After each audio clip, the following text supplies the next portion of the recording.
الحمدللہ وکفى وسلام علی عباده الذین اصطفى اما بعد فاعوذ باللہ من الشیطان الرجیم بسم اللہ الرحمن الرحیم ولا تہنوا ولا تحزنوا وانتم الاعلون ان کنتم مؤمنین صدق اللہ العلی العظیم۔ اس فکر میں گنچے زرد ہوئے، اس سوچ میں کلیاں سوکھ گئیں،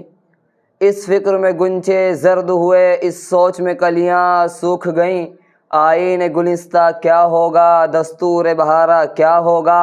اے موج حوادث ان کو بھی دو چار تھپیڑے ہلکے سے،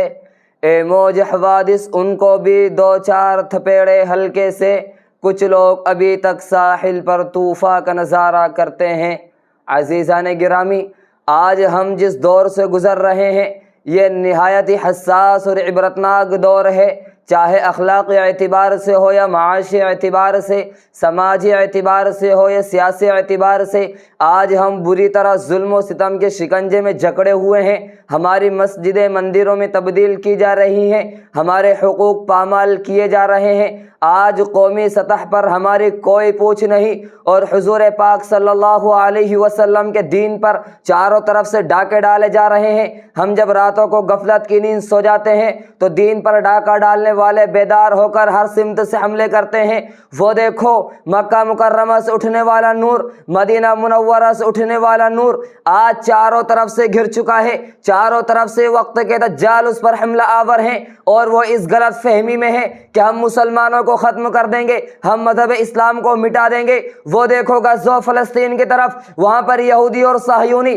مسلمانوں کو ذبح کرنے کی کوشش کر رہے ہیں، وہاں سے اسلام کا نام و نشان، مولویت کا نام و نشان، علم کا نام و نشان مٹانا چاہتے ہیں۔ عراق کے صحراؤں کی طرف دیکھو، نجف و کربلا کی طرف دیکھو، فوجی گاڑیاں چل رہی ہیں، انسانیت کو سسکتا ہوا چھوڑا جا رہا ہے۔ اور ہندوستان کی طرف دیکھو، وہاں سے مسلمانوں کو بے وطن کرنے کی کوشش کی جا رہی ہے، اور ہمارے نشیمن کو نظر بلڈوزر کیا جا رہا ہے۔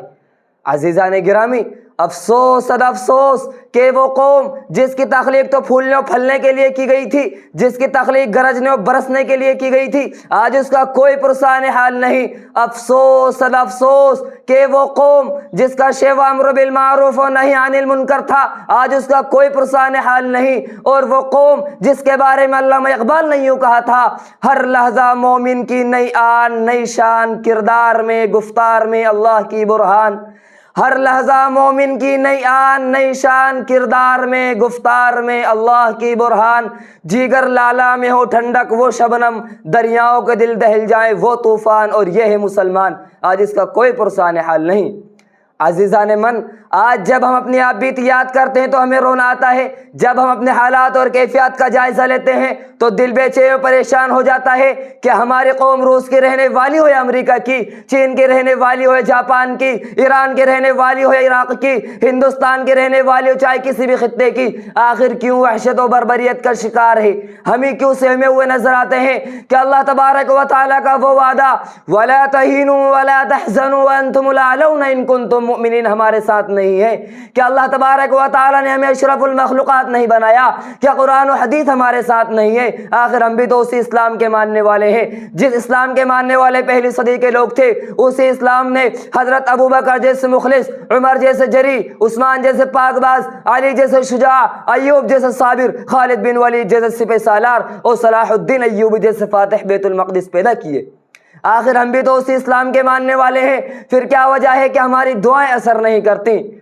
مسلمانوں، ذرا یاد کرو اس وقت کو جب ہلال پرچم بام عروج پر تھا، یاد کرو اس وقت کو جب قیصر و کسریٰ جیسے سپر طاقت حکومت ہم سے آواز باختہ تھی، اعداء اسلام ہمارا تذکیہ سن کر لرز جایا کرتے تھے، دنیا ہماری شہرت اور ناموری سن کر مخبوط الحواس تھی، گرد کہ ہم جہاں بھی گئے کامیابی و کامرانی نے ہماری قدم بوسی کی ہے، ہم نے جدھر بھی رخ کیا ہے فتح و ظفر نے بڑھ کر ہمارا استقبال کیا ہے۔